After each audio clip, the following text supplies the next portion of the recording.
The government's rushing to send out millions of free at-home COVID tests as the ordering website went live this week.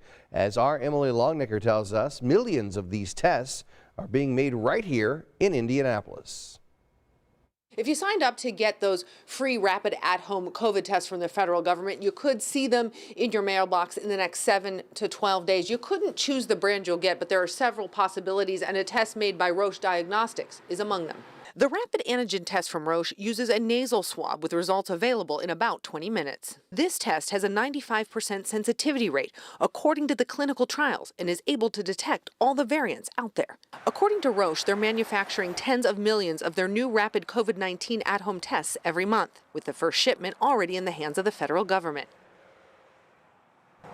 But not everybody's had an easy time signing up. In some cases, the address verification tool mistakenly enforced the 4-test limit to entire apartment buildings that share the same address. Even if people included their unit number, if it happened to you, there are several fixes to this problem. You can file a request with the Postal Service online or over the phone. Now, some people on social media also recommended putting your unit number at the end of the street address line in the first line instead of the second line.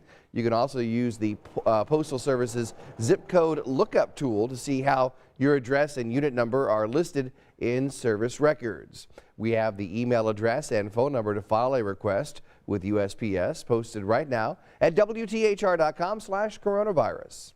Well, for weeks we've been talking about hospitals struggling under the weight of so many Hoosiers getting sick with COVID, but it's a problem that reaches far beyond hospital rooms. Our Lauren Kostick looks into the ripple effect it's causing for EMTs across the state. When paramedics get a call, they will always come to help. But where they can take you is constantly changing. The last 2 years have been incredibly difficult. We've seen the waves come through. We see when COVID is bad. We see when it's not bad. Our volume of calls, of runs have gone way up. Our transport times are longer. It's taking longer for us to get to patients, longer to take care of them. The pandemic has created new challenges for paramedics. Many hospitals are at or above capacity and at times aren't accepting new patients, going on what's called diversion. It used to be that patients mostly had the luxury of choosing what hospital they wanted to go to. And anymore, we can't honor that.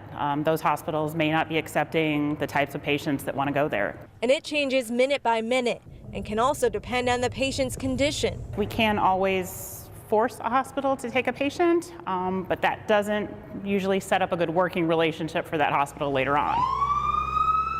With longer transport times, it also means ambulances are taking longer to get back in service for the next call. And we're finding ourselves responding to calls inner city in Indianapolis because their resources are stressed. It's an extra level of frustration, and just like any other healthcare worker, they are burnt out too.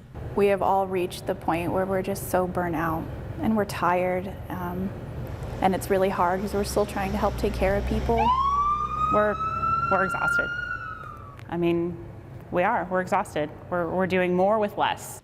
But no matter what, they will always respond and provide care to every Hoosier. If you call, we will come. We always will, but it's definitely more challenging than it ever has been before. So the next time you call 911, remember many first responders are going the extra mile to answer the call. Be patient, be gracious, and get vaccinated. Please get vaccinated. Currently, Brownsburg Fire Department has 2 ambulances in service.